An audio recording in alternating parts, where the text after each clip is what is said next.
Why are there so many shows starring Muppets and dozens of movies too?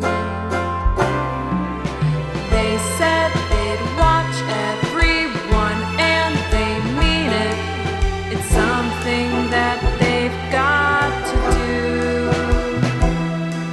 So now they've pledged you a lifelong commitment. The Muppets, Matthew and Sam.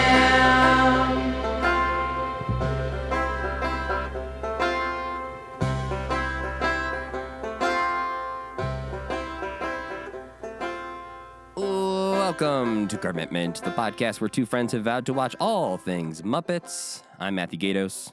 And I'm Sam Schultz. And this week we are still watching The Muppet Show.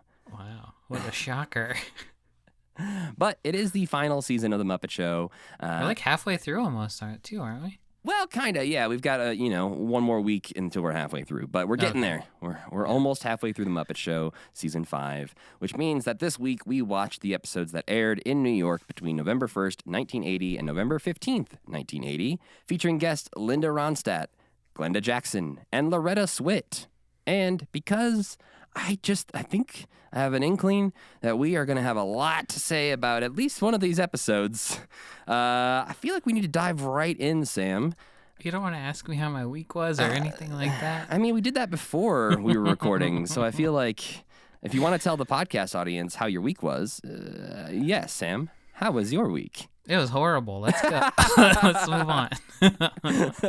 Well, I'm glad we got that out there. Now everyone knows you had a horrible week. Everyone tweet at Sam and say, hey, buddy, I hope your week's going better. Yeah. I got in a car wreck, and for a while I thought I had COVID. And that was going to be such a good tweet that was like, got COVID and in a car wreck in the same week. Couldn't even do that tweet, which made it even worse because I didn't get COVID. I had texted you about something podcast related, completely unimportant, and you were like, hold on, I'll get to that in a second. I just got in a car accident. And I was like, well, maybe you can wait, because don't worry about what I just texted you about, because a car wreck is obviously worse. It had happened like 4 minutes before you texted me. I was just sitting the way in it my was wrecked worded car, in your text made it sound like you had literally just been rear-ended while I mean, that's basically what happened. Yeah. It's like I texted you, you got rear-ended, and you're like, hold on a second. Well, hey, you know what? It's important to me, this podcast. It was about, yes, it was the fact of hey, is this week's episode up yet? And you're like, hold on a second. I got in a car accident. And I was like, oh, well, yeah, focus on, the health of you and your wife and your car. Crawled bloody to back to my home. And then you had a slight cough and you're like, oh, God, it's COVID too. Yeah. Thankfully, you didn't get COVID, though. That's good. Yeah, that's good. But you did get in a car wreck.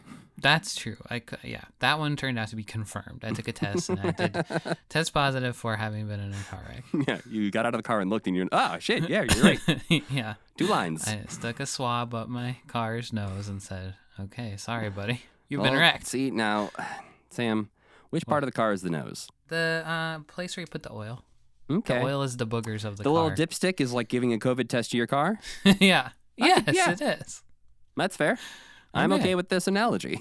That tracks. I was going to say the air filter or something, or the radiator, but I think the little oil reservoir where you put your dipstick, that's your COVID test for your car. I think if a car from the movie Cars blew its nose, it would just kind of hold a handkerchief up to its grill area, probably. Yeah. But would oil come out, if it was really snotty? Yes. Would oil come out, or would it be, no, okay, yeah, because windshield wiper fluid or tears. Yeah, those got to be tears. Yeah. Someday humanity will unravel all of the secrets of the Cars universe. That's why I just keep going to Disneyland so I can go to Cars Land and be like, what are you? You screaming at them? Wait, stop this car. I know your secrets, Lightning. I need to talk to Lightning McQueen. Why are you going so fast? I'm just going to start poking you, Lightning. You tell me when I've touched your nose. Oh, I'd rather know a lot of other pieces of their body before the nose. You got to start with the nose. Yeah, I guess so. It's a Get soft, uncomfortable with you. Yeah, it's be like, oh, hey, what, did I bump your nose? No? Oh, okay, what is this? Your nose? The no? last thing you do is try to open their door and see what the fuck's going on in there. You have to really have their trust before you do that. Is it just blood and guts, or is it an actual car interior that just no one's ever sat in? I think either way it stinks like the inside of an animal would stink. Even if it's just a normal car interior, it would just be like, whoa. It's a car interior made of meat? Yeah. Or something. I don't know, but maybe I think their it stinks. organs are like shaped like car seats seat, and like- steering wheels, and it's like, oh, my heart is the steering wheel, my lungs are the two front seats. Yeah, please don't sit on that. I can't. Yeah, or just sit on one. I guess I think I can survive with only one. Yeah, I guess so. We'll figure this out. Somebody draw a terrifying diagram of this anatomy. It wouldn't be terrifying. It would look perfectly normal. It would only smell terrifying.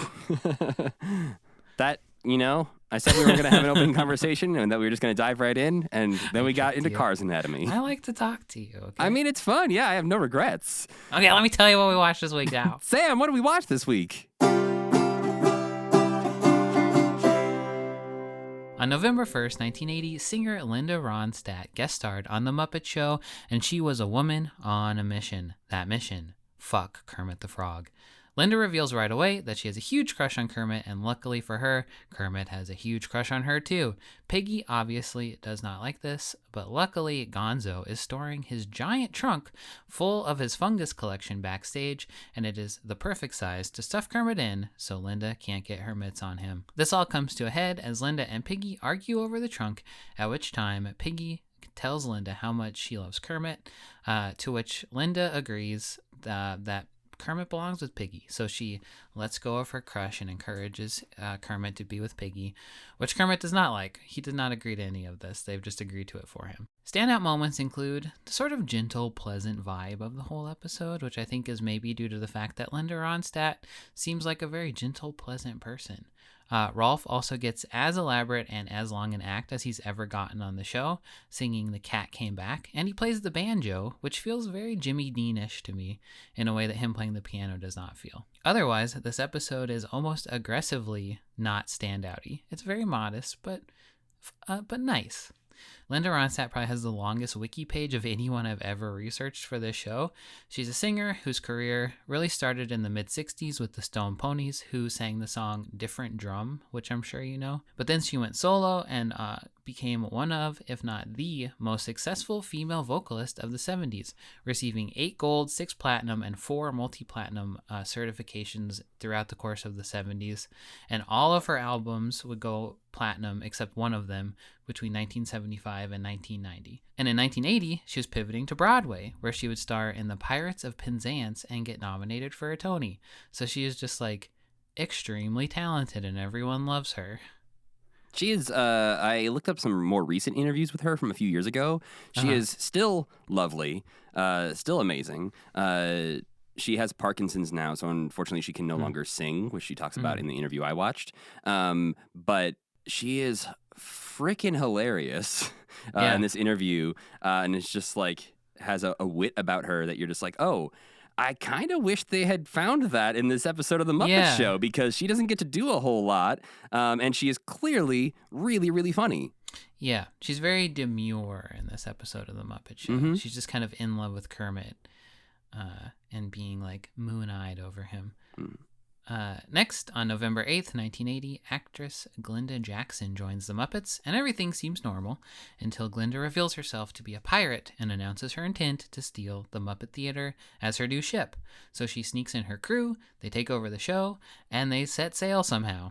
Between the pirates invading every act and the rough waters making everybody seasick and off balance, Kermit quickly gets fed up and rouses the Muppets to attack the pirates. He ends up sword fighting Glenda one-on-one and bests her, taking back the show. Just momentarily, she escapes and then takes the show back over. I was thinking if this was the last episode, because the last thing she says is, Kermit's like, we'll be back next week, and she says, don't count on it. It would be fun if that had been the last episode they showed. And it was just like, canonically, they were stolen by pirates. I know that the last episode they actually did film, but I don't think the last episode we'll watch in order. But the last one they filmed, there is a small plot line about the world ending in great. that one. So they slightly alluded to it in the actual last episode they made. That's interesting. But yeah, this would also have been a very good ending for the Muppet Show. A dark ending. I mean, yeah, but I think maybe the best one they could go out on. Yeah. So standouts include this whole freaking episode. It kicked ass. Especially, it's like it's like the train station one, except 10,000 times more chaotic. And at the end, it's just like, what is even happening? But in a fun way. And there is like this one backstage segment where Shaky Sanchez is trying to balance a bomb. That's his act. And the ship is rocking back and forth. And all the Muppets are going like, whoa, whoa, from one side of the theater to the other. And Shaky has this bomb and everybody's like, and Kermit's getting madder and madder. And it's just like the perfect backstage sketch. It was very impressive. Like, impressive that everyone was sliding around, impressive the writing, and like the acting. Ugh, it was so good. So Glenda Jackson is a British actor, and maybe the first person we talked about where I went in not knowing who she was, then looked her up and still genuinely have never seen her in anything that I've ever watched. But I think she won two Best Actress Academy Awards and was in like a billion made for TV things, I think in England. So I think she's like huge there. She also served in Parliament from 1992 to 2015. So she's probably like a huge name over there. Yes, I think she is like one of the most famous people. And she also, more recently, I know I was looking her up as well to see what she was up to these days. And she had been on the Late Show with Stephen Colbert just a couple of years ago.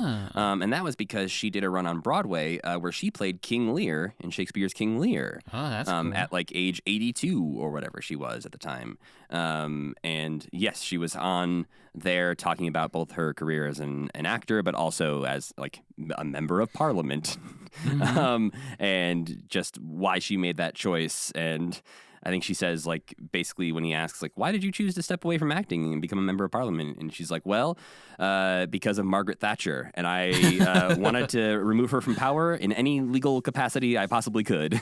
That's cool. Yeah. She seems like a badass. And I don't know enough about, like, British politics to know if she is beloved in that realm. She's MP of the Labour Party, whatever that means. Well, she's not the MP. There are many, many MPs in the Labour Party. That's like, that's the members of Parliament are MPs. Oh, that's this congressperson. That's just how they say that. Yes. Like senator.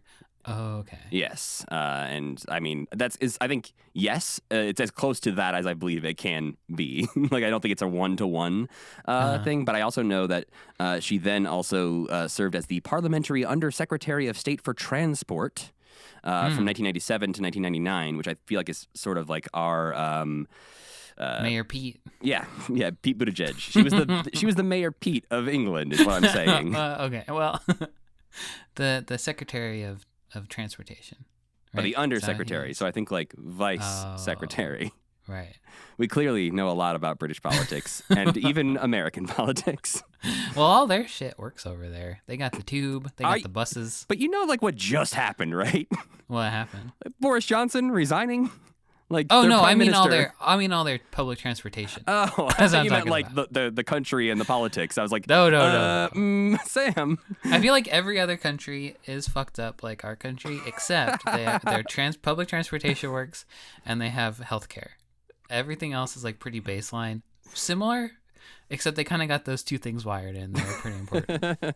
Everyone else was like, this seems like a really important thing that we should focus on, and you was like, really? You sure? Maybe we can all universally agree that we need public transportation and healthcare. No, we can't universally agree on anything. Get out of here. Yep. Anyway, you're so smart. Finally, on November 15th, MASH's Loretta Swit is the guest, and she gets there just in time to see Kermit and Piggy have their biggest fight yet. Piggy's planted a story about them in the tabloids, which sets Kermit off, and in the heat of their argument, he fires Piggy. Loretta tries to talk some sense into the heated frog until he informs her that he was thinking that Loretta could just take all of Piggy's roles, at which point she changes her tune and is on board with that plan. She goes on to take Piggy's place in Vet's Hospital and Pigs in Space, which makes Piggy switch from groveling for her job back to swearing revenge and trying to sabotage the show. She crashes Pigs in Space, and she and Kermit get in another big fight until Loretta starts singing a song, and that fixes everything, as it always does. Highlights include another really good backstage plot that ties the guest star in very effectively, and Loretta is super good as like a human Piggy, basically. She has all of the same negative qualities as Miss Piggy in a very fun way. I really love her in reoccurring sketches, and I would maybe, like, if I had a genie, I would maybe waste a wish and be like, I wish on the Muppet Show the guest stars always got to be in the reoccurring sketches. And it almost seems like the point of the reoccurring sketches that they would be in there. But anyway, Right. that's besides the point.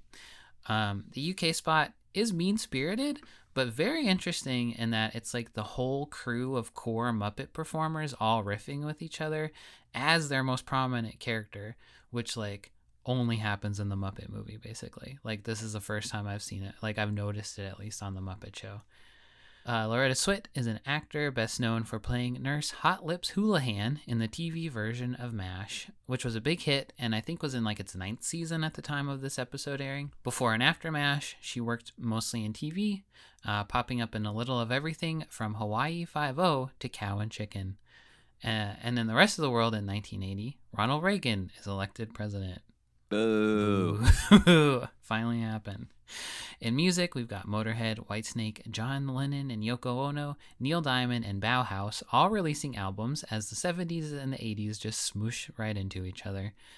Also, that episode of All in the Family where Edith dies airs, and somewhere in 1980, Nintendo, a former playing card company that had recently been experimenting with home electronics, launched the Game & Watch, which is a portable LCD electronic game system that will set them on the path to the NES and beyond. Yeah, that episode of All in the Family where Edith dies off screen was because Gene Stapleton wanted to leave the show. She was over it. She was fine. Yeah, but that aired on. She was off with Harry, Crazy Harry. They were married. Yeah, they ran off together. It's like, I don't need Yeah. you, Archie. But yeah, you mentioned John Lennon, which is kind of wild because we're about a month out at this point from him being dying? murdered. Yeah. Oh, yikes. I didn't realize. Yeah, because he gets assassinated in December 1980. Huh. On that note, let's dive into the Linda Ronstadt episode of The Muppet That was Show. your best transition ever, man. So sad news, somebody died. And let's talk about the Muppets, though. Somebody died 40 years ago. Anyway, Yeah. let's talk about the Muppet Show. All Please. right. I'm begging you. All right. Well, on that November 1st, 1980 episode, Linda Ronstadt is here. What'd you give this episode, Sam? I gave this episode, now hear me out, 2.5 stars. Ooh, that's okay. It was kind of boring. I gave it 3.5 for similar reasons. Because I feel like there's some wasted potential in this episode, both with Linda and also just the backstage plot. And it just feels like everything goes about like 70% of the way that it could go. Yeah. Yeah. At the end of it, I almost wish they had treated it like the Elton John episode where it was like, or the Liberace one where it's like, big concert, and just let her have like a big concert. Which they Even like, though you know, I they don't get- love those episodes, I still think like she deserved that. Well, and she gets a few musical numbers, which is nice. But I Yeah. also feel like they could have given her like I don't know. If you look up videos of Linda Ronstadt performing, like she is like a rock star on stage a Right. lot of times, and she is like a badass up there on stage, and she gets to sing like only like her calmer, sweeter songs in this Yeah. episode. And so it would have been nice to like. I will take that back. She does get one sort of raucous number, which is very nice back in her dressing room. The "It's in His Kiss." Oh, But, yeah, that was fun. I forgot about that. Yeah, the rest of it sort of feels like she's just sort of like the sweet having the crush on Kermit mode. Yes, she does not. Except the one that you mentioned. All of the songs are very sleepy. Even the ones she's not involved in, like the UK spot, is specifically the joke of it is that Yeah. it's slow and sleepy. So that just kind of gives it like a weird, overly mellow tone. Yeah, and I think it, there are some really impressive like scenery and puppetry things going on in this episode, and I also think just like the Rolf number lifts it up quite a bit for me. And there's a few just little jokes even in this episode that I'm just like, yep, that's okay, good, yes, like that lifts that up immediately. So yeah, I think overall, I wish they had done a little bit more with this episode, but I do think it, I think for me it gets 3.5 stars. But it does open up with something that I was a little concerned about because Linda does not one, but 2 little looks at the camera in the cold open of like, what did I get myself into? I gotta tell you, Matt, she looks at the camera a lot throughout the whole episode. accidentally, perhaps. Yeah, the vibe I got from this, and it holds true a little bit from reading through of Muppets and Men, the book, because in of Muppets and Men, they have an entire chapter about the making of the Blue Bayou scene in this episode, which is great. Like, obviously, I need to reread the entire thing of Muppets and Men because I read it early on when we started doing this podcast, but we hadn't like watched the Muppet Show at that point, so a lot of it is now like makes more sense to me. But yeah, they go in depth about how like they recorded all that, where everyone was, how they had to like have certain trenches for certain people to stand in or hide behind. And there's a couple times they mention in there that she had trouble either like remembering which camera to look at or like would walk off the wrong side of the thing. And it just seemed like she is not necessarily like the TV professional, which is, fine. She's that's not her main job. She's Linda fucking Ronstadt. Yeah. So I think that's probably what that is because, I felt the same where there's a couple times where she's like, she looks at a camera, but like she's supposed to look at the camera, but she's looking at the wrong camera. And then they like cut to a different camera and she's like, oh, over here. And you can see that just a little bit of like miscuing where she's supposed to look. Yeah. I think especially It's in His Kiss one, she just kind of keeps looking directly into the lens and it's like, hello. Well, but there's also times in that same number that like what it looks like to me is that like she was supposed to look at the camera, but there's other times where it feels like she's looking at the wrong camera at the wrong time, and so she like will stare to the left, and this camera is here, and then it like cuts back to this camera, and she's like, oh right. I guess what it is, like the look that she has on her face to me feels like, am I doing this right? Yeah. Even when she's looking in the right one, it's still like, I think this is the one. Yeah, I think you're right. I think that's, again, just the fact that she's But it's kind of fun. Like, it kind of makes it a little bit more like, aw, what are you doing? You little weirdo. It's also wild that she's like 33 or something. Or like, she seems so young. Yeah. I don't know I had like no idea really who Linda Ronstadt was. And then I did know her songs, but then I looked her up and it was like, she started in the 60s. And I was like, what the fuck? How'd she start in the 60s? Yeah, I also was in a similar boat before this and thankfully fell down a nice Linda Ronstadt rabbit hole this week after watching this episode. Because the only things I knew about Linda Ronstadt going into this week were her songs, some of them, but I didn't even know that some of those were her. And then I also knew that she like secretly dated George Lucas in the 80s. Oh, interesting. Yeah, I knew that because of George Lucas's biography that I read by Brian J. Jones. They dated for a few years and were so like private about it that there's like no photos of them anywhere. Like they never were photographed together in their entire relationship. That's really interesting. Yeah. She also dated Jim Carrey for a while. Really? Yeah. Those two very similar men, George Lucas and Jim Carrey. Linda Ronstadt does not have a type. But notably at the beginning of this episode, Kermit is dressed real fancy and his little 80s outfit. Exactly like Jim Henson used to dress when he would go on the Tonight Show. Like this is just what Jim would wear when he would dress up fancy. And I was like, oh, does Jim have a crush on Linda Ronstadt? And he's like living through Kermit here. Or the people making the costumes are making fun of him somehow. Yeah, they're like, what are his silly paisley ties and shirts and his white suits? This fool. But yeah, there are many pictures on the internet of Jim Henson wearing very similar outfits to the one that Kermit wears. Yeah, now that you mention it, I can definitely see his head on that body. I think there's even a behind-the-scenes photo in the Muppets and Men book of when they were shooting Blue Bayou of him wearing like a paisley tie and shirt combo, which is like exactly what Kermit is wearing. Oh yeah, he is puppeteering Kermit wearing the same outfit that Kermit's wearing in the Muppet Wiki picture. I like to think they just like took one of Jim's old shirts and just cut it up and like made a little one for Kermit. I like to think that Jim did not notice at all. He's like, oh, that's a really nice outfit you got here for Kermit. Kermit, you look sharp. Hey, Kermit's never looked better. But Kermit comes out to introduce Bugsy Salsa Pueda and his hypnotized horse. And in the meantime, when he's introducing them, he's also talking about Linda Ronstadt coming up and refers to her as a terrific and real foxy lady. Yeah. This is like, I think we've seen a hornier Kermit, but I don't think we've ever seen like as earnest of an attempt from Kermit to try and date the guest star. Yes, he in the past is just like, I'm gonna check out her hot bod while she's here. But this time he's like, I'm going to get married to this woman. Yes, he seems like he also looks he's like a little nervous around her at times, Yeah. and so I think it is like this is the first time where I'm like, you know what, I think Kermit likes her, as opposed to just hey, I think Kermit thinks she's hot. He's built up this show for years just to get someone of Linda Ronstadt's stature on, and then be like, now's my time. And then Piggy ruined it all for him. And Piggy, this is where Piggy then does ruin it because she does just toss him in the steamer trunk that Sam alluded to earlier. In a fantastic little puppetry move where it looks great. He's just like walking in front of Piggy and she grabs him and tosses him up and you just hear Jim Henson's little So the conceit of this episode is that Kermit has gone missing. So other people are put in charge of certain tasks that Kermit would be doing. And so Piggy is trying to cover her ass. And so she throws the Swedish chef out there to try and introduce, quote, what's her name or what's her face, which is Linda Ronstadt. And Swedish chef introduces her. And we get to see the lovely Blue Bayou number from Linda Ronstadt, where she is singing in a big old swamp. This is a giant set.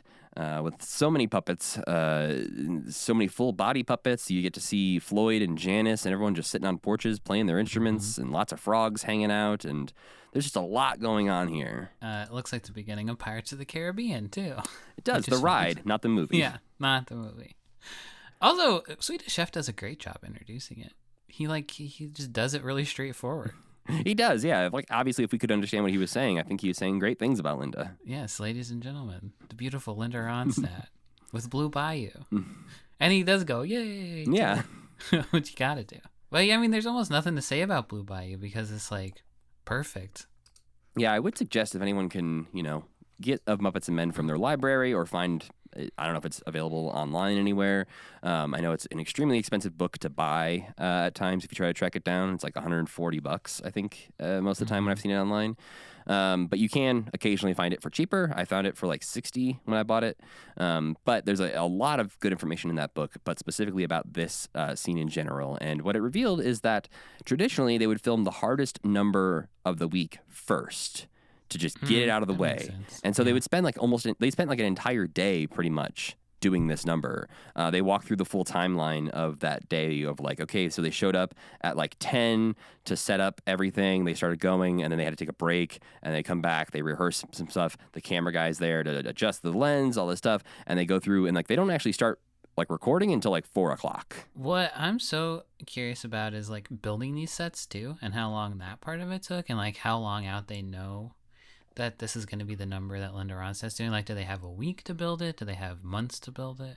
Yeah, and I think it's been a while again since I've read the book, especially in the context of watching the Muppet Show. But I think that book would give you a lot of the answers you're looking for. And I also think the documentary will help us out with that, too, when we're watching that in about a month or so. But I will probably bring that book over to you, Sam. So if you want to borrow it and give that a read through, you are welcome to. I also want to know who lives in this tiny little house in the bayou. I bet it's got to be Zeke, right? Zeke does look like the most likely to live there. Yeah. Out of all the people who are hanging out on the porch, I'm like, yeah, I think that guy lives there. I miss the jug huggers. And the other thing I was thinking the other day in the shower, they should have just let Emmett Otter be the jug band. That would be good, right? Yeah, it would have been nice if they would have like kept some like continuity of Emmett Otter and maybe even the River Bottom Nightmare Band being a part of the Muppet Show. Because some of those guys show up in one of the episodes that we watched this week. And I was kind of like, oh. Yeah, they become just sort of generic wild animals that they use in certain scenes. And so you get to see them again, but they're definitely not the same character. Yeah. A couple things more about the Blue Bayou scene here. She's holding a microphone, which feels unusual for the Muppet Show. And she seems to be singing live because at a couple times you do hear her breath. She blows right into it. Yeah. And it turns out, like, obviously we know that they do some live performances on the show just because the nature of some of the songs, it's easier to do them live. But for this one, it was because the set was so big, they couldn't get a boom pole, like, over to her. to record her Whoa. singing like they normally would. And so she had to use a microphone. And they go into a lot of the detail of how difficult that made things too, because like somebody had to be in charge of the wire, like down below the set. And as she walked away or walked towards them, they had to like keep the wire sort of out of the way so she didn't trip on it. But yeah, it's curious. It's like interesting to look at Floyd and Janice specifically because they're a little bit more stiff than they normally are just because of the way they're having to be puppeteered. And so their movements are a little slower and more robotic. But it's also, you got to think about the fact that Jerry Nelson is like crammed underneath the set in a little crawl space so that he can be Floyd. And Richard Hunt is hiding inside of a wood shack so that he can perform Janice. With his arm just through a little hole, I'd assume. Mm-hmm. Yeah. Janice especially doesn't really move too much in this one. There's a couple times where it's like, it looks like you should maybe be playing bass or guitar or whatever she plays, but you're not. Yeah, but she's pretty much glued to that shack, so there's only so much that he can do. But now it's time for our old friend, Rolf the dog. He gets his moment in the damn sun for once. Him and Gaffer both get their moment in the sun this week. Rolf is here to sing The Cat Came Back. And chef's kiss. Perfect. Yeah, no that notes. was very good. Between this, so Blue Bayou really sets it off on a good foot because you're like, wow, what an extravagant episode this is going to be. Mm-hmm. And then this is just like pure Ralph forever. It's pure Rolf and also pure, like, old early Tonight Show appearances or even some of their old commercials. Like, I don't know if you remember, there was a couple old commercials we watched for, like, the Housing Authority where they had things where it's like, if you don't protect your house, it's going to explode. It's not like this kind of thing where it was just a very simple set that is telling the story perfectly. And a bunch of really interesting dog puppets as well. Presaging Dog City, perhaps. They're preparing for Dog City. I don't think they are at all. Oh, this is what gave them the idea for Dog City. They're like, what if we made more houses? Like, a city's worth of houses that were all lived in by dogs. And there's a very great dog with sunglasses and a bomb. I liked that guy. Mm-hmm. Yeah, the plot of The Cat Came Back is wild on its own, but then to see it like actually presented with puppets, there's just we're getting a lot of good explosions in this batch of episodes. We really are. Which we've been missing out on. Yeah. I do think, honestly, as season 5 is coming in, and like obviously Jim Henson already knew season 5 was going to be the last season of the Muppet Show. He had gone into it knowing that. It feels like they're really trying to go out on a high note with getting back to their roots in certain things. And I think like they have such big, expansive sets in a lot of these things that also feel bigger and more impressive than anything they've ever used in previous seasons. And yeah, they're just sort of swinging for the fences in a lot of ways. Yeah, there are less skits where they end, and I'm like, they didn't know what the point of that was. Like, there were some in the Shirley Bassey episode where it's like, what was the point of that? But I haven't felt like a lot of them. I feel like throughout the bulk of the middle of the Muppet Show, it was just like, well, I guess they're just like singing, and they're like on the Nile for some reason or whatever. But it doesn't feel like there's many for some reason or whatever's going on this season. Right. And I think especially in this batch, there's a couple where the song directly ties to the set they're in, and it's not just You're Just Too Good to Be True being sung in a castle by Sweetums and Ruth Buzzy. Ugh, yeah. We're just like, why is this happening? So bad. Yeah. Instead, we have a cute little backstage moment where Linda Ronstadt is going to sing to Kermit because, she finally discovers that he's been shoved into a trunk by Miss Piggy. And when she frees him, he has some flowers for her, but they've been crushed. He presents her with these flowers, and she's like, well, crushes are good, actually. Yes. So I'm going to sing a song about crushes, because I got a crush on you. Because we're in love with each other, and we're going to get married. Smoochy, smoochy. But then, of course, after that sweet moment, as she walks away, he says, see you later, sweetie. And Piggy runs in and locks him back in the trunk. I don't know whose side I'm on in this one. I mean, I don't think anyone's handling it extremely well. I don't know. Linda's doing okay. That's true. Linda, but she should know that Miss Piggy would be a problem. She should have talked to Miss Piggy first. There is, I don't think she watched the Muppet Show previously before coming in. At least, like, I'm saying, like, not Linda Ronstadt herself. I'm saying the character of Linda Ronstadt as presented as being in love with Kermit in this episode. Doesn't feel like she watched the Muppet Show, so I'm not really sure why she's so in love with Kermit, because she is utterly surprised to learn that Miss Piggy loves Kermit. Yeah, this feels like an episode, like a plot they should have gotten out of the way in maybe an earlier season or something. We have the UK spot to talk about.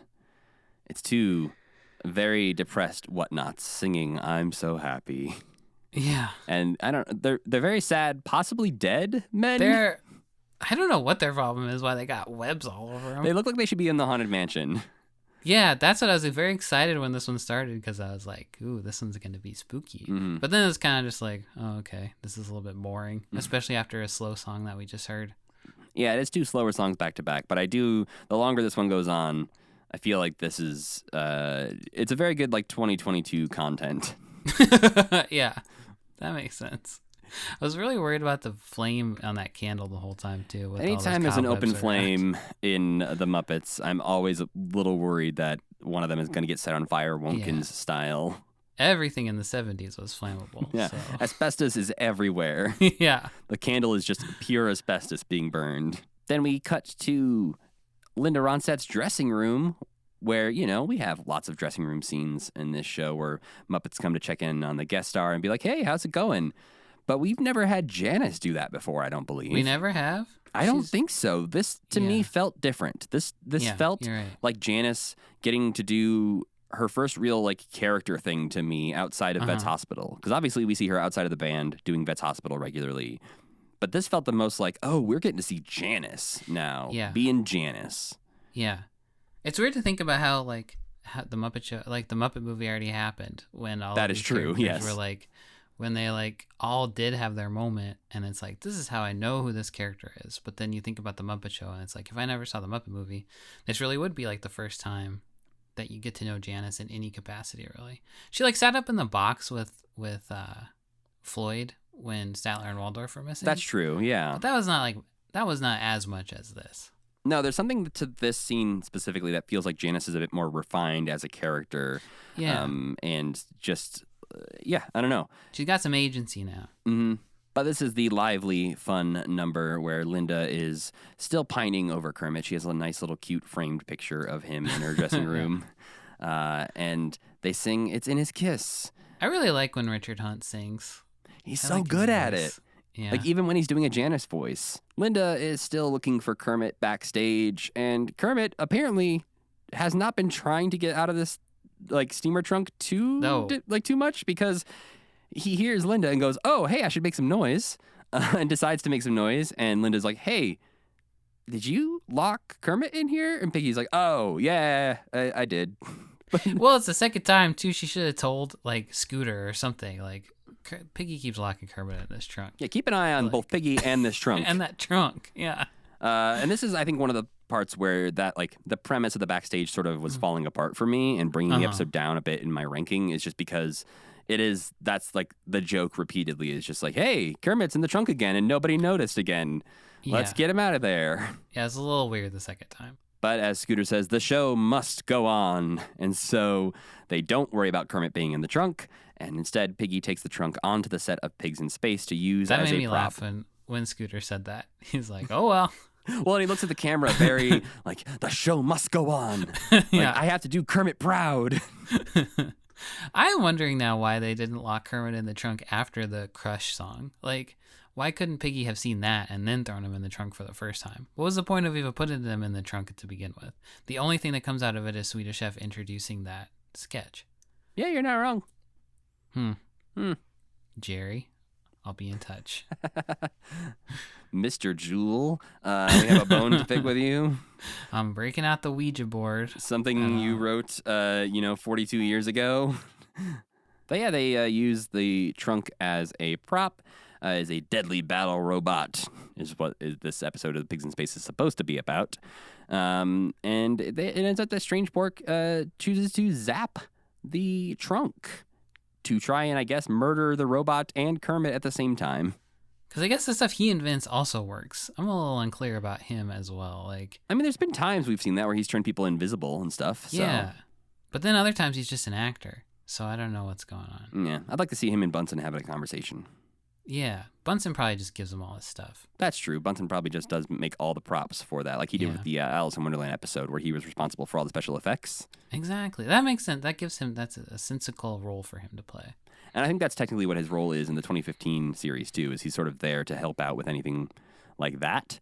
Yes. Because it's sort of unclear why him and Beaker just hang out at the 2015 late night show. Yeah. But Linda chooses to save Kermit from his zapped fate and uses the old vaudeville cane to pull him off stage. And this is when Miss Piggy confesses to Linda that she is actually in love with Kermit. And Linda goes, "Oh, well, shit, I'm sorry. You can have him." Yeah. Like, that's fine. Betraying the fact that she doesn't watch the show. Yes. Anyway, they sing a song and everybody's happy. Yeah. Except Kermit, who's not happy, who doesn't want to be in love with Miss Piggy. Yeah, Kermit kind of finds out that they've been handling this behind his back and decided, hey, yeah, no, I know that we had a thing for each other, but Miss Piggy has a thing for you first, so you get her. And he's like, I don't want her. I know we are in love with each other, but you have to. This is your fate. Yeah, they have a sweet little duet that turns into a full-on group musical number. A season 1 style musical number with a bunch of random guys. Yeah, Beauregard's there, the Afghan Hound, Annie Sue. Annie Sue. The weird human Benny, who's in this episode earlier in the Cat Came Back sketch. Oh, yeah, that is very weird. Like, why is there even a human in that Cat Came Back sketch? To No, he feels like he got lost. Like, yeah.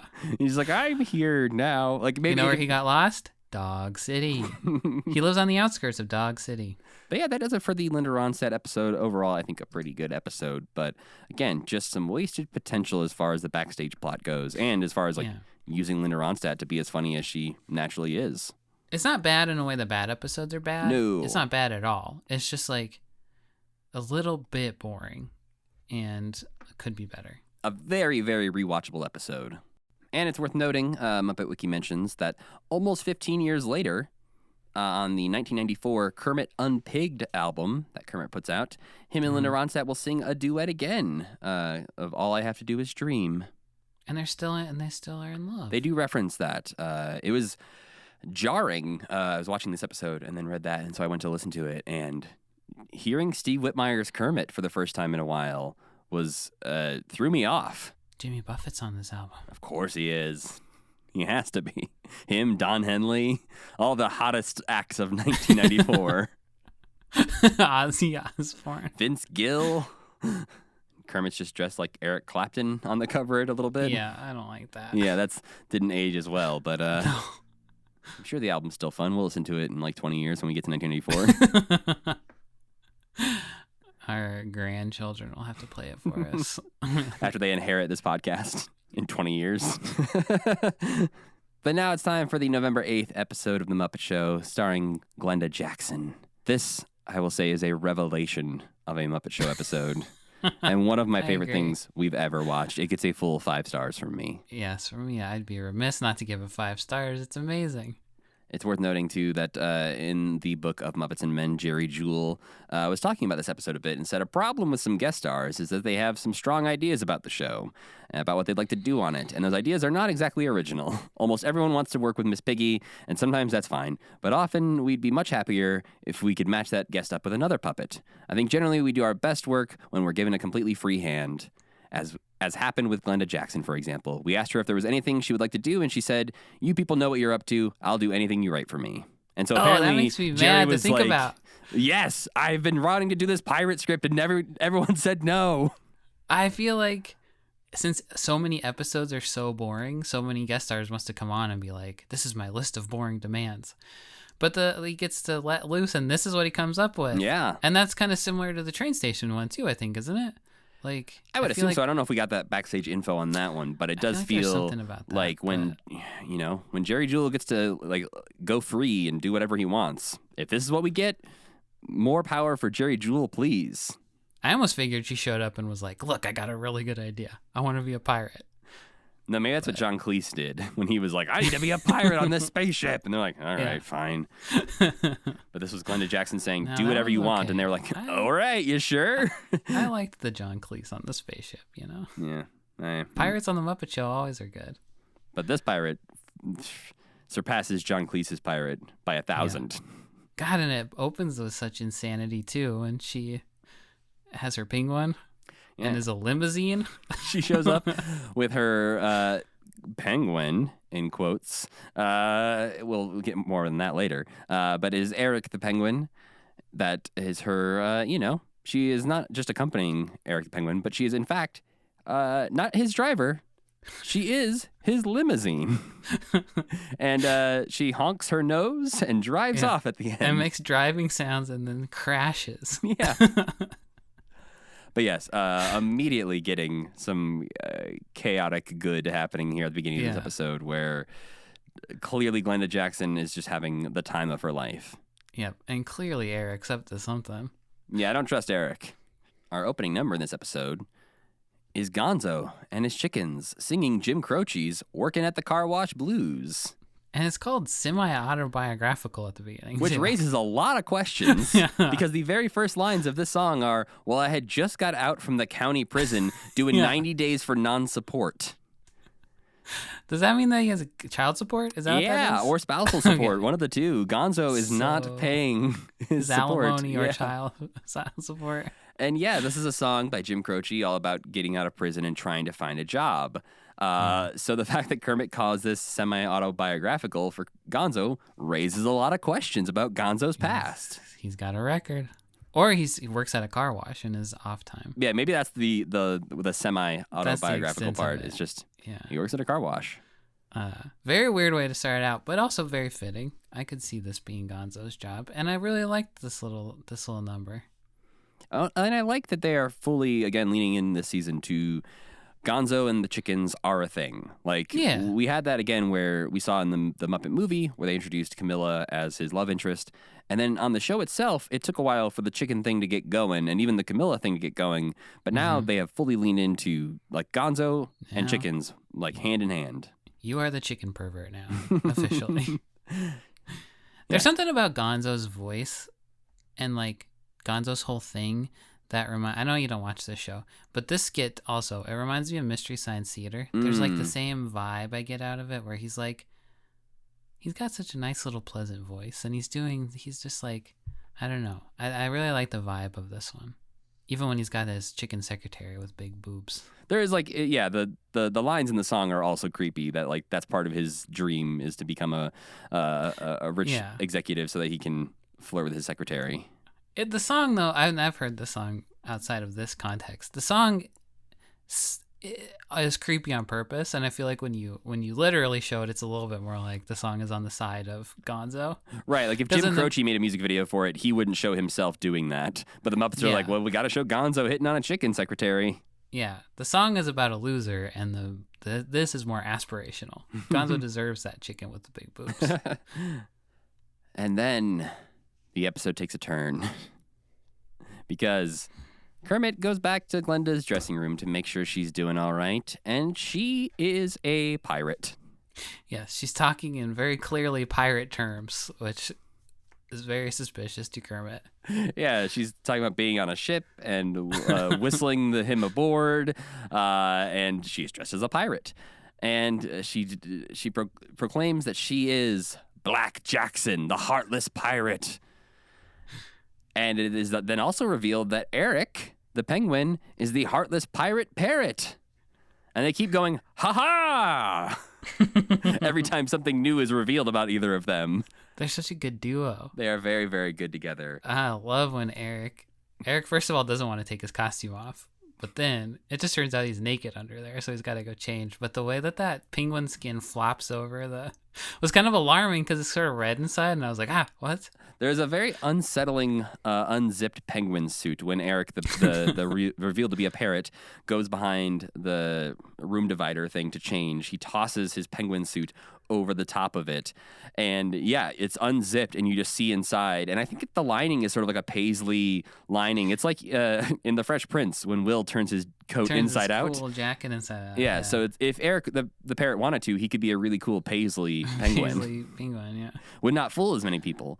But yeah, it was a little unsettling to see that penguin suit just draped over the divider. But he is indeed a parrot under there. Which I feel like, and we'll get to it later, I feel like part of this episode was just, hey, Jerry Nelson does a pretty good parrot voice. What if we just let him be a parrot? Yeah, I feel like, I was thinking about this the other day. I feel like a lot of Jerry Nelson characters, like, haven't worked out. Like, he's got Floyd, but otherwise he seems like he's got a bunch of just, like, smaller parts. On the Muppet Show, yes. Obviously, yes, definitely not on Sesame Street. Yeah, Sesame Street, he has tons of them that work out. But yeah. Like obviously, he's got some like New Zealand keeps coming back. Yeah. But yeah, a lot of the ones that he has played are a little bit more like Strange Pork or Beauregard, where it's like that's not even him. No, that's not him. No, that's Dave Goelz. Well, never mind. That's even less than I thought. Mm-hmm. Yeah, Strange Pork and New Zealand, and it's like New Zealand's got to work. Please, just keep trying him. Which, to be fair, not that Floyd's bad. Floyd's great. The New Zealand that we see in this batch is the most on board with New Zealand I have been so far. That's true. Because he didn't say, I throw the fish away and they come back. Anything about fish. He was reading the situation well and was like, now is not the time to bring this up. And he even tries to use his throwing skills at one point. Yeah. To not a great effect, but he does use them. Yeah. I love the concept of the guest being the bad guy, too. I feel like they flirted with that in an episode last week that I can't remember. But, like, a purely antagonistic guest. Like, Alice Cooper was purely antagonistic, basically. But this is, like, the most unhinged, like, insane version of that truly feels like the show might be wrapping up and finishing, because it feels like she might just destroy the show. Versus in the past, it always feels like somebody showed up and had this idea of like, oh yeah, that might be kind of fun to mess with the show. Where she clearly was sneaking in this parrot penguin, fully like planning to take this ship out to the show out to sea. And yeah, that's another great thing is how everything in the episode ties into this. And it doesn't have like pigs in space that has nothing to do with pirates, like maybe they would have done right in another episode. But then, yes, backstage, Glenda is still commanding her crew to get this ship ready to sail. There's something so beautiful about the fact that she says it's a ship and then it just becomes a ship. I love that. Yeah, she keeps yelling, all ashore that's going ashore, all ashore that's going ashore. And Kermit's like, this ain't a boat. This is a theater, ma'am. She's like, it is indeed a boat. It is a boat. If I say it's a boat, it becomes boat. And she's right. So take that, Kermit. Another thing I noticed in the pirate thing is that they fixed the crowd shot. Did you notice that? It's not all cut up weird anymore. Is it not? I looked very specifically at Lothar, and he was normal. You could see his whole body. Nothing was cut off. And then I looked at the whole thing, and I was like, oh. That's nice. I wonder if they fixed it or if they if there's like different sections from it. Like they filmed like a 5-minute chunk of that crowd just reacting to things, and like maybe there's different cuts that like look a little better, because I feel like they wouldn't have like got all 60 of those puppets back out, put them into the crowd and reshot that entire thing. Lothar has like a little hat on or something that he didn't have before. I have wanted to dive into that crowd shot and really see who is there, what's going on, and like, cause I never paused. How they fucked it up so bad. Again, you say fucked it up. They didn't fuck it up. They just it looked so bad. Well, yeah, but that's the only option they had. They didn't have 100 puppeteers to toss into the theater. I know, but they shouldn't have it's like they should have paid attention to where their seams were and not put any Muppets there. But then you just have a row of chairs without any Muppets in it. That's better. It's got to be a packed house, sold out. I guess so. But this backstage section ends with the Frackle Pirates tying up Kermit. But Kermit bounces out on stage while still tied up in a rope and asks the crowd to please bear with us. And he says, to help you bear with us, we have a bear with us. Did you notice he tried to do the yay thing also? But his little arms are still like trapped next to him. Yeah. Yeah. And we get Blessed Fozzie, who we never get to see anymore. No. And we don't get him for very long. We get him to come out and do his little comedy bit in front of the little, Central Park fence or whatever it is that he does his comedy in front of. But of course, Glenda Jackson interrupts. In a fucking cool cape. Yeah. She looks great. And this is where it is revealed that it's become a ship. We are on a ship. We are no longer in a theater. The background goes up. She raises the background, yep. And there's a whole freaking pirate ship behind her. Mm-hmm. And they do a nice big pirate ship singing number with the big troll guys who are back. One of them has a peg leg with a very poorly hidden real leg. You can see it's like the guy was wearing a shoe in there too. It's like very sharp. I don't know why. Like you can point your foot up. I think the 3 trolls inside those suits are Louise Gold, Kathy Mullen, and Karen Prell. I think the credits on this episode say that they are listed as dancers, and that's the only ones I could think of that would be credited as dancer. Yeah, so that makes sense. I believe they shoved those three in the pirate walk around outfits. But again, this is I think it's just like an episode that escalates with every scene. When you think like, oh my god, this is great. This is the best Muppet Show ever. And then they add this, you're just like, okay, yep, best Muppet Show ever. They did it. Yeah. And then like the whole rest of the episode is just this chaotic pirate ship with them singing extremely chaotic pirate songs on it. Mm-hmm. And using both the sets and this chroma key background of the ocean, like everything is just working extremely well. It feels like they're not missing any chance they have for a joke or just like a little bit. And yeah, they're really, again, I think this is maybe my favorite episode of The Muppet Show we've watched. I need to rewatch the train episode because I feel like these two are about on the same level for me. Well, we have a chance. We're going to be watching and discussing that on another podcast soon. Oh, wow. Then comes the UK spot, which thankfully does tie into this episode, but also goes on a little long. Yeah, and shows the full death of the Swedish chef. Yeah, it's kind of dull for a while. It's just the parrot singing Carolina in the morning. And again, this feels like just an excuse to let Jerry Nelson do his little like parrot voice thing. He does it better than that. He has like actual whistle. But eventually the Swedish chef does come in and start to measure the parrot for a pan so that he can cook him, which is fine then, but it takes so long to get to that point. Yeah. That it was just a little dull. Yeah. And then the parrot shoots him in the face. Directly in the face with his big old pirate gun. Backstage, the set is still a ship that is tilting back and forth. And as Sam alluded to earlier, this is just so impressive when you think about the way it's being done. Because obviously this is just a cameraman tilting a camera 45 degrees in either direction while all the puppeteers act as if they are sliding in one direction or the other. Whoa. It's like a Next Generation when the ship gets shot and everybody has to go, whoa, whoa, whoa. Or I guess every Star Trek is like that. Yeah. That would be so hard to be like, oh, brace yourself. I thought about that more too in the next scene where it's like we get so many scenes of them sliding back and forth, and then you think about the way they actually did it and you're like, oh, these are just like 12 people running back and forth across the floor. It's like, whoa! And like the person with a chair in his hands. We should do the thing with like, when people stabilize the Next Generation footage and they just like show them all like rocking around in their chairs. We should do the same thing with this where we just like tilt it so that it never rotates. I'll let you do that, Matt. You're the real video expert here. We have both been editing video professionally for about 7 years. But I never really learned how to do it very well. Don't listen to this episode, Hank. It did strike me, how long has it been since we had like a just normal at the dance? Which this isn't quite just normal, but it's pretty close to normal. It's as close to normal as we've had in a while. Yeah, with actual jokes and like the last one I can think of was the dance concert, but that was definitely not normal. Yeah, no, I can't. I also had that same question in my head of when's the last time we got a normal one, and I don't remember. That's been that long. The real, like, I guess last normal at the dance was probably in the Gene Stapleton season 3 episode, if I'm looking at this list correctly. It seems like that was the last sort of normal at the dance. And this is the last time we'll see it. The at the dance? Yeah. Wow. R.I.P. Rest in peace at the dance as well. I'm not gonna miss it, if we're being honest. No, I think they kind of figured it out towards the end. They did it enough times, and then they were like, well, this is boring. You have to do fun stuff with it. Yeah, putting a twist on it definitely helps. I like having the pieces where you can mix and match them to make something more interesting. And that is what this became. Like, just another motif you could use.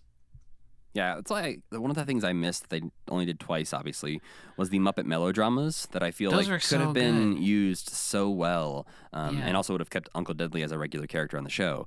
But I feel like, it's a bummer that we don't get more of that kind of thing used throughout. Yeah, because it's a skit, too, where you're not singing. And the guest stars could have appeared in those also. It's bizarre to me that Uncle Deadly has become such a big, like, representative of the Muppets, even though, like, he's on the Muppet Show like 3 times. He was that guy I was talking about earlier, right? Who's got characters that didn't work out? Jerry Nelson, yes, you are correct. We see a nice little, going back just a second, we see a nice little alternative to a regular Scooter puppet because he is sick backstage. He is seasick. And he's got some spirally eyes in his glasses, but also clearly got some spray paint across his face. He looks kind of disgusting and like a Ninja Turtle. He does kind of look like a Ninja Turtle because they made the sort of his nose area all green to show that he is feeling sick. And Kermit says, "You never looked better," because he's green. He's green. They do have that joke twice, which is kind of a bummer. I thought that was kind of funny. Yeah. They have it happen again later with Fozzie, but again, because Fozzie hears jokes and steals them. That's why. That's true. He's like, "Hey, Kermit, I know you said this joke earlier, but I'm gonna make it now." Then surprise! It always catches me off guard. It's Muppet Sports. More surprise, it was actually pretty good. I know. I had the same feeling, which is why this week Louis Kazager will be our Muppet of the Week. God help us all. But this one is, again, still tied to the boat, which is very nice. Yeah. There is a man holding on to the ship's mast, and he's been hanging there for 36 hours trying to set some sort of record. And hanging on the mast record. I guess they don't ever really say, do they? They say he's setting a record for the yard arm hanging, which I don't know if that's a thing. Well, you're not a sailor man, so. Is it a sailing thing? I thought it was just like a sport thing. Like we did the arm hang in the presidential fitness test in grade school. Right, the flex arm hang. Maybe the yard arm hang is the like long version of that. Yes. Well, a yard arm is a part of a ship. What's the part of the yard arm? Clearly, I'm not a sailor man. Yard arm is the thing that goes across the mast that way. Oh, so he is holding onto the. Okay, so it's just the. I told you weren't a sailor man, and you didn't believe me. But I didn't think you were a sailor man. More of a sailor man than you. Clearly. I was born on the ocean, baby. I want that to be true. I was born next to the ocean. How next? I grew up on an island when I was a little kid. So, and my dad had a boat. My dad was a sailor man. I feel like I don't know any of this about you, which is wild that it's coming out now. Well, I was born in Alabama, and I lived on an island when I was a little baby. My dad had a boat and was a sailor man. It's a little Forrest Gump, aren't you? My grandpa was legitimately a sailor man. He was a shrimp farmer. You are Forrest Gump. A shrimp fisherman. Your grandpa was Forrest Gump. My grandpa was Forrest Gump. Is there weird pictures of your grandpa at every important historical event in the 60s? Yeah, I have a picture of him farting on John F. Kennedy, now that you mention it. Then we have the scene that Sam referenced earlier as being great, and he's right, it is. We have Shaky Sanchez and New Zealand and Miss Piggy all backstage trying to deal with a bomb because Shaky Sanchez is trying to do his bomb balancing act, and it goes poorly because the one sort of bummer of the scene is that the ship is tilting, it seems like, because Piggy is on it. I did not get I didn't catch that the first time either, but the second time you see Kermit basically telling Piggy, like, stop walking around. Like, you're the reason the ship is tilting because you weigh so much. Well, that's not very nice, but yeah, still. that's the bummer of this scene, but it does, everything else about it works really well. And yeah, I think it's really nice to see like Shaky Sanchez get a little bit of personality with. Yeah, I liked him a lot. It's basically just Wembley from Fraggle Rock, but it is Steve Whitmire adding some character to Shaky Sanchez a few years before Wembley will exist. And the point of that is to make Kermit so pissed that he says, "Time to kill these pirates." Pretty much, yes. This has gotten out of hand, and he needs to confront the pirates and stop this. But instead, what happens is, it's a musical battle at sea. I think that's literally what they call it. And so there is a musical battle at sea with Kermit and some of the other Muppets fighting against the pirates. And then suddenly, one of the pirates says, "We're out of cannonballs." And Glenda's like, "What are we going to use?" And you know who shows up? The Flying Zucchini Brothers, the human cannonballs. The only time I've ever been happy to see them. Same. I was very good use of them. Fantastic use of them. There was like things that this episode did that justified having to suffer through so much Muppet Show. Yeah, even those weird big trolls are used. One of them keeps falling overboard like 4 times in the middle of this battle. But then suddenly a chicken lands on board, and Glenda Jackson knows what that means. The other ship that's attacking them is under the command of Gonzo the Great, the Scourge of the Sea. Another in the line of like treating Gonzo like he's scary somehow. Yeah. I mean, he is a living grappling hook, as we learn in this episode. The chickens toss him across from boat to boat, and he grabs on with his nose to the other ship. There was like a bit of like a Muppet Vision 3D vibe to that because they throw him directly at the camera. Yeah, and there's like a little bit of like a whoa, look out. This is not dissimilar from A Salute to All Nations, but mostly America, in its chaos. Yes. But yeah, overall, just, great. As Sam referenced earlier, Kermit has a sword duel with Glenda, which he wins. They, in the middle of that battle, there's a moment where there's some chickens fighting, and Sweetums bowls a cannonball and, knocks down the chickens like they're bowling pins. Rizzo is working on cutting Piggy free. There's just a lot of good little, very good character moments. Yeah. And it does wrap up with them stopping Glenda, tying her up, but she gets free at the end and drops a net on the rest of the Muppets. Yeah, she's like, I'm not a pirate, I'm just Glenda. I was pretending, but she wasn't pretending. She was pretending to pretend. She is still Black Jackson. And that's when it is implied that the Muppet Show will never return. And we get a surprisingly short little joke at the very end with Statler and Waldorf in the epilogue are up in the crow's nest. And they say, why is this called a crow's nest? And then a crow gets up and says, get out of my nest, you dummies. That made me laugh so hard. Because it's so... The crow's voice is really weird. Yeah. He's just like... It's not even a joke. Well, then he's also red, which, crows are notoriously Not black. red. So, yeah. But just the fact that the joke is Get just, out of my get out of my nest, nest, you you dummies. Said in a voice I've never heard any Muppet actor use. I don't even know who It's Dave was. Goelz, so it's Gonzo and Beauregard. Somewhere in between those is this crow. I did like Statler and Waldorf and the Crow's Nest. That would have been fun maybe if they had been up there. A couple more times yeah, they could be stuff. shouting down their heckling from the crow's nest. Yeah, because Stat and Waldorf jumps out of the box to go join the pirates, but that doesn't really ever go anywhere. No, he does splash into water though, which has seemingly filled the theater. Yeah. Well, next we have the November 15th episode of The Muppet Show starring guest Loretta Swit. I give this episode 3 stars. I give this episode 4.5 stars. The more we were talking about it when we were describing what we watched, I was like, oh, Sam liked this more than I did. I thought it was very fun. I didn't like Loretta Swit. I was like, how are you going to follow that? Oh, I liked Loretta Swit. I've never also watched MASH. Have you watched MASH? No, but I know who she is from Nick at Night commercials or whatever. I just know, when I didn't know who Loretta Swit was, and then when she walked in, I was like, oh, that's Hot Lips Houlihan. Yeah. That's about my level of familiarity with her is I know who she is on that show, but I've never watched that show. I tried to watch the first episode or 2 one time and was like, I don't think this is for me. I think it's had its time. That's how I feel too.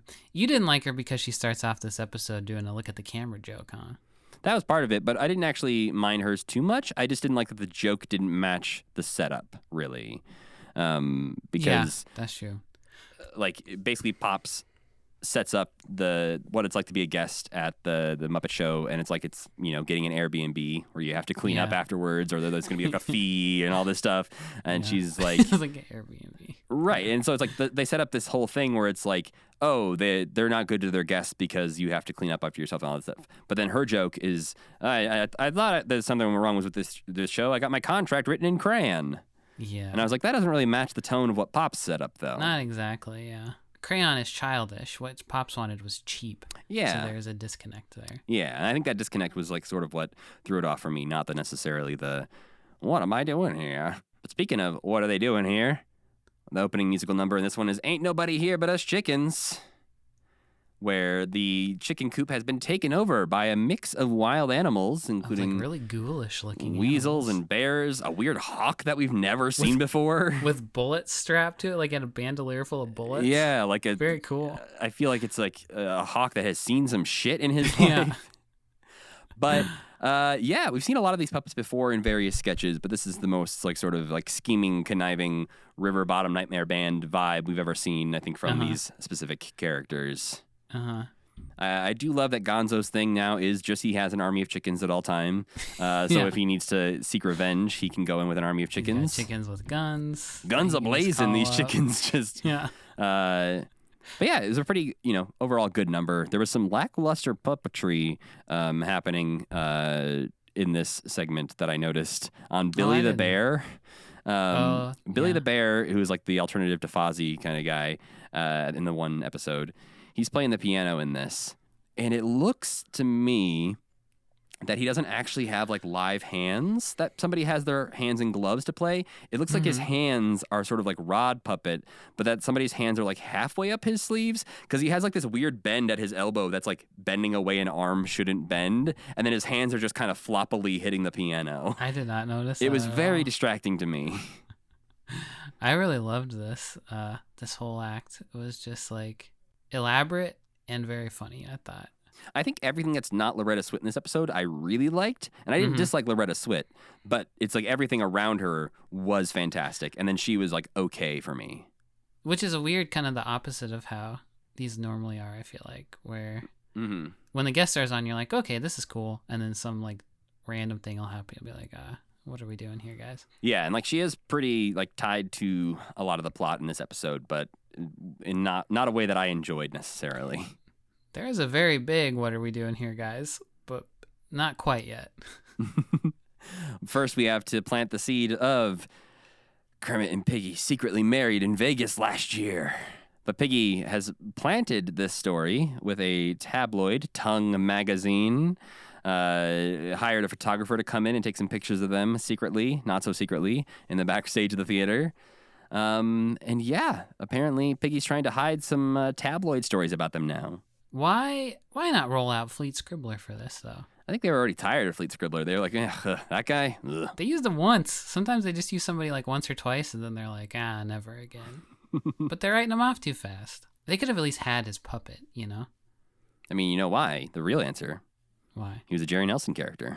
He was not long for this world. No. But this is the meanest, angriest Kermit we have maybe ever seen. I feel like he's a little more justified this time than he normally can be. I think in this scene, he feels justified. His anger is, boisterous, and his anger feels justified in this scene. Later on in this episode, he gets a little too mean, I think. It turns a corner. But I'm thinking this scene, even though Jim is really just, I want to see below this frame so badly with Jim Henson just yelling into his headset microphone, this calm bearded man just freaking out at this puppet pig. His way of shouting is very funny. Like, I can't really shout either, and I feel like if I had to, I would shout like him. Like, he's just like, I don't even know how to describe what he's doing. He's like talk yelling. Yeah. It just gets into this like, ah! And he cans her ass. He does. He fires Piggy. She is gone. But, of course, not really. Nah. She never even leaves the building. No. She's committed to sticking this out. She'll get her job back. But before we deal with that, we get the best use of Thog we have probably ever seen on The Muppet Show. I would agree, but okay, so tell him what it's about first. We get Thogzilla. Loretta is here playing a seismologist, singing I Feel the Earth Move Under My Feet, which has been stuck in my head for multiple days now since watching this episode. And I would say you don't have to make guest stars who aren't singers sing songs. I think it's okay not to sing a song every episode, guys. Yeah, I might agree, but this is so good because just the sense of scale, and they have a giant Thog outside of her window, stomping around, crushing cities, destroying hillsides. Just smashing little houses under his big nasty feet. Yeah, and even like crushing the land. Like the earth is like collapsing beneath him. Mm-hmm. I kind of found it a little scary.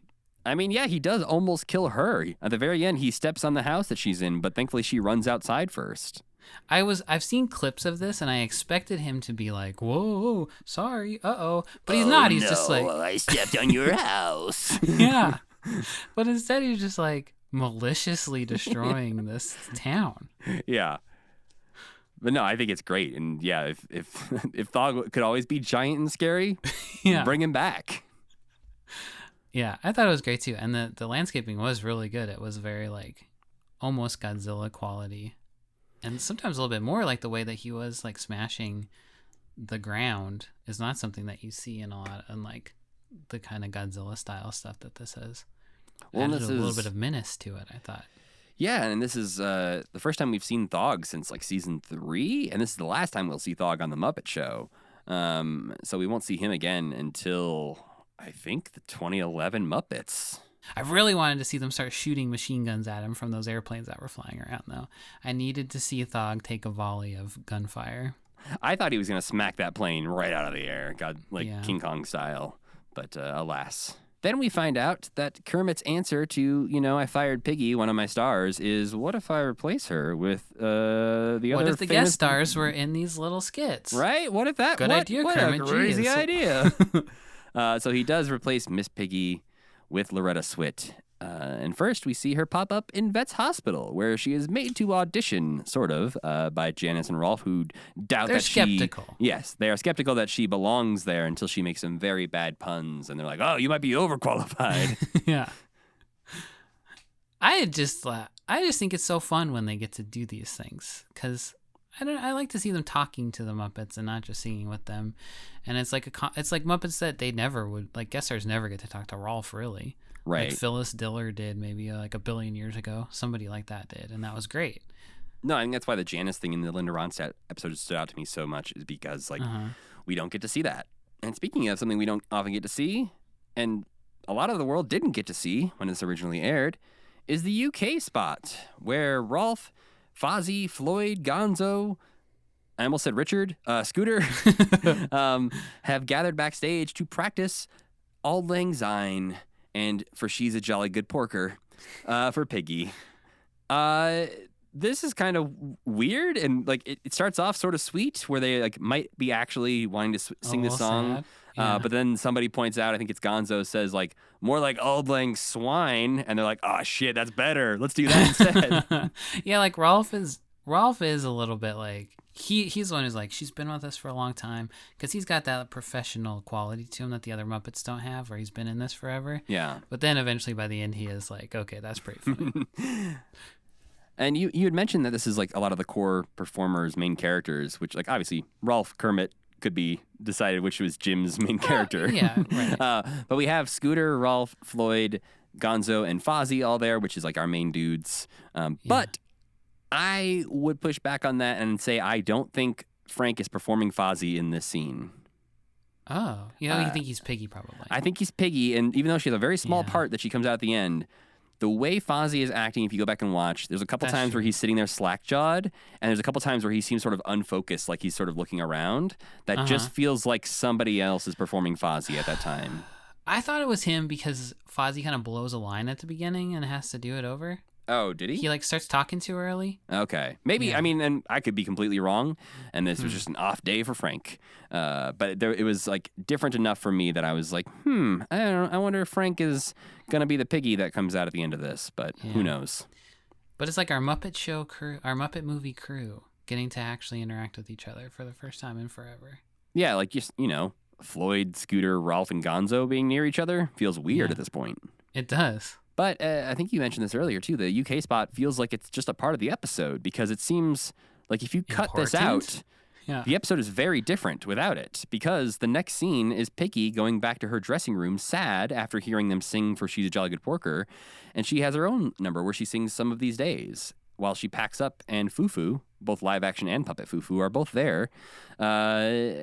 And yeah, the context for that would be very different if you had watched this without the UK spot, where she had just, I guess, watched Loretta Swit do her role in Vet's Hospital and then went back to cry, which still works, but not nearly as well as the UK spot works. Mm-mm. And then the closing number was not my favorite either. I think another thing that brought this episode down for me is it sort of felt like it just was like...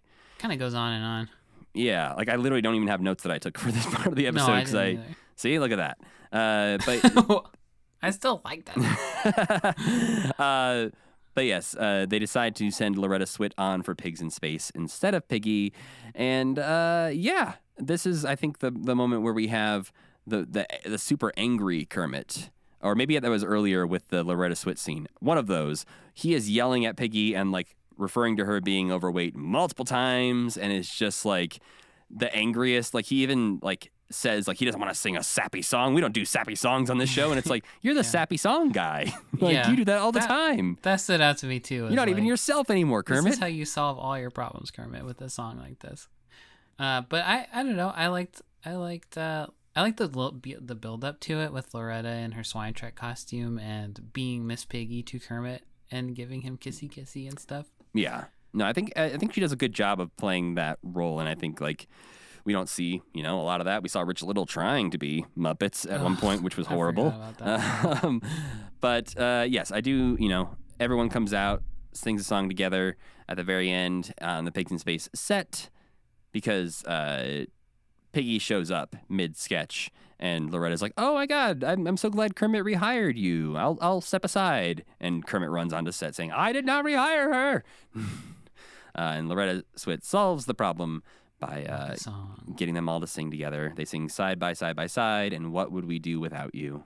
And it seems like suddenly everyone's like, you know what? We do love Miss Piggy. They need Miss Piggy. She's the most famous one of all of them. That does it, Sam. We did it. We made it through 3 more episodes of The Muppet Show. We don't have that many left, but we do have some more left. I think we watched all the best ones, though. It does feel like it's going to be hard to top what we've watched so far. Yeah. But we'll see. We still got a bunch left. Maybe there's some even better episodes in that batch that we haven't seen yet. Neither one of us expected the Glenda Jackson episode to be this good.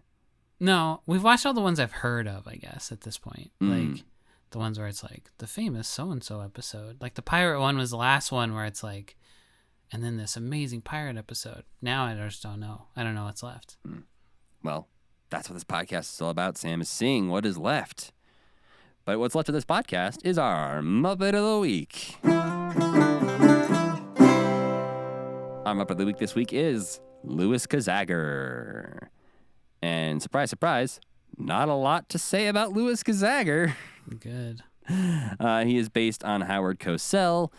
Obviously, if you've ever seen Howard Cosell speak, Louis Kazagger is the resident Muppet sportscaster who has an extended anteater-like nose and wears plaid suits.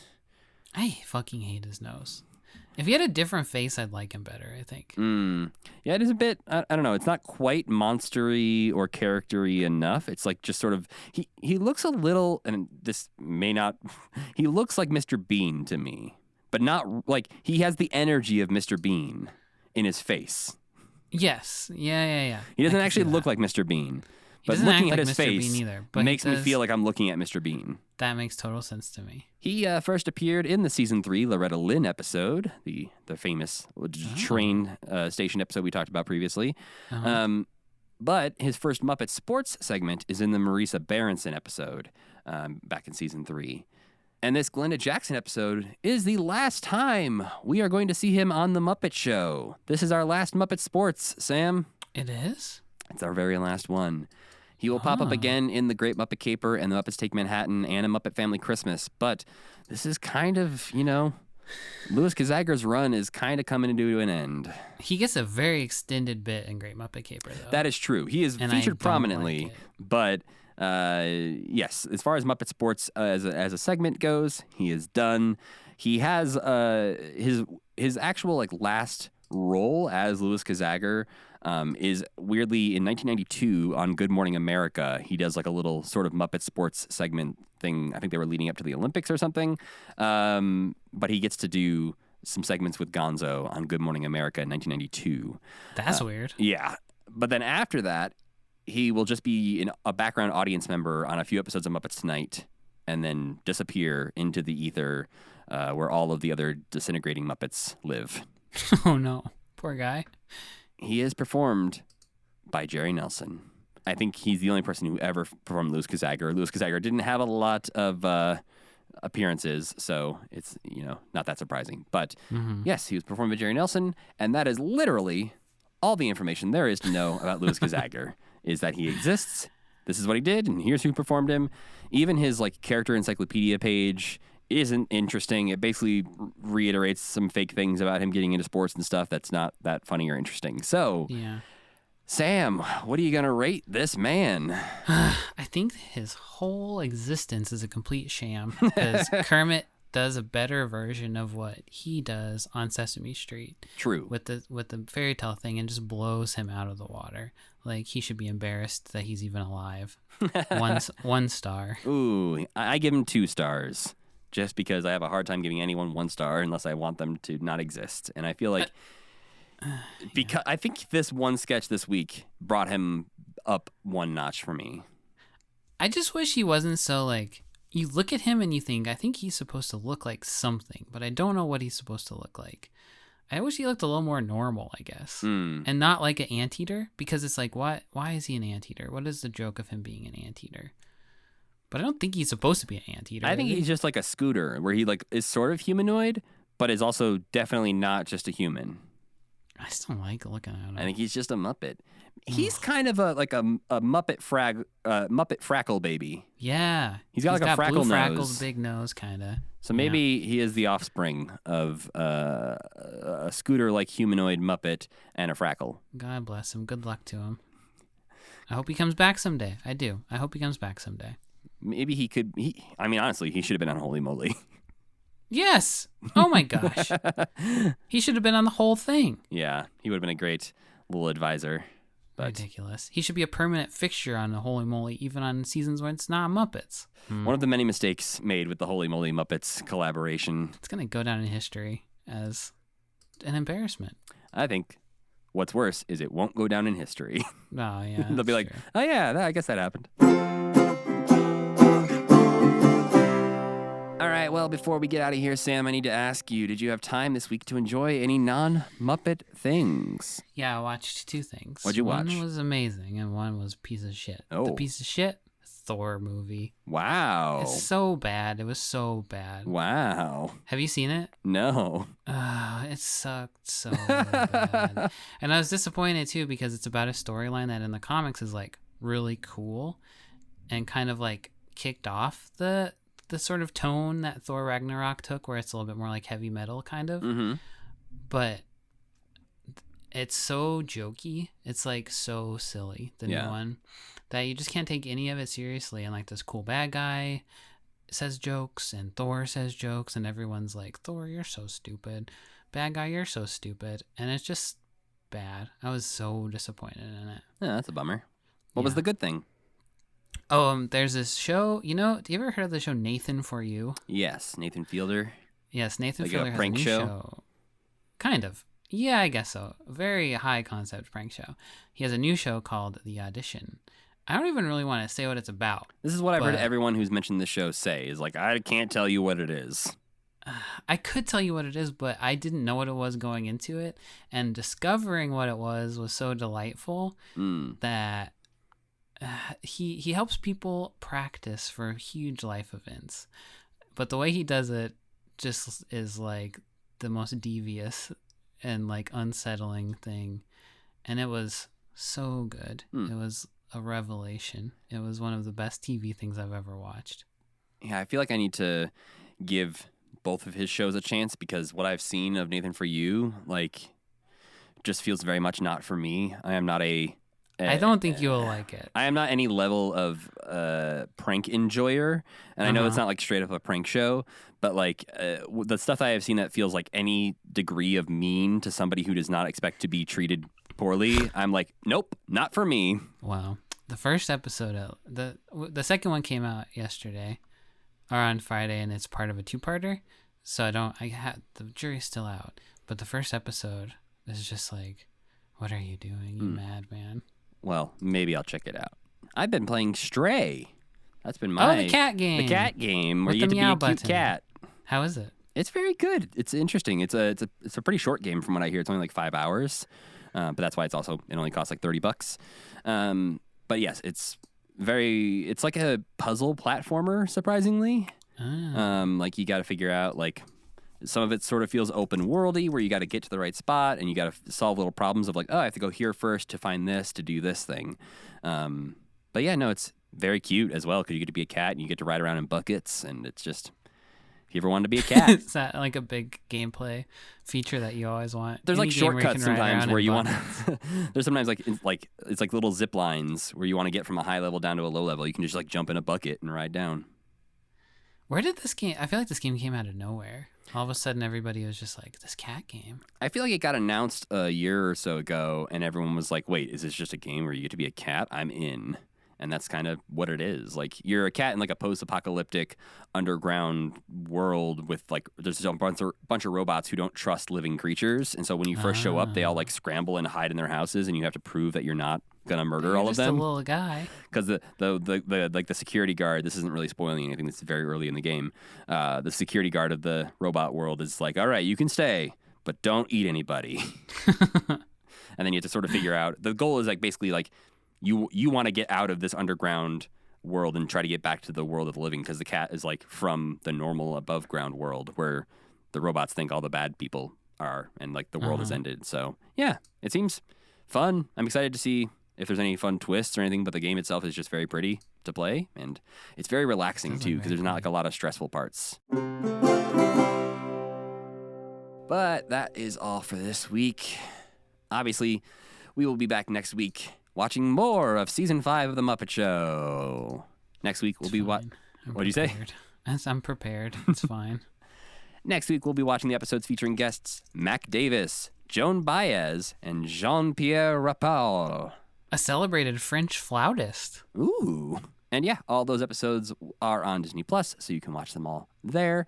We need to thank our friend Tuna for making the music for this podcast and Cassie Wilson for singing our theme song. Don't forget to go to commitment.com to check out our Patreon, our enamel pin. I just updated it a little bit. It doesn't look very different, but it looks a little different. So if you want to see it, go to commitment.com. You can check out our latest episodes there as well. You can also email us at mail@commitment.com if you just want to chat in a way that is longer than Twitter allows for. Or if you don't have a Twitter, we had that happen recently where somebody had a question for us and they were like, yeah, I don't have Twitter, but I wanted to talk about this. So that's a great place for that. It also is a good place to ask us about our P.O. Box, which we have mentioned like once ever on this show. We do have a P.O. Box. If you ever want to send anything there, you can send it to Attention, Matthew Gatos, that's me, Commitment, P.O. Box 16434, Missoula, Montana, 59808. What if you send it to Attention Me? Your name's not on the account, I don't think. So, we'll get in trouble. I mean, it might just not show up. Okay. But you can follow this podcast on Twitter at CommitmentPod, and you can follow me on the internet at Matthew Gatos. And I'm Sam Schultz. And as always, keep believing. Keep pretending.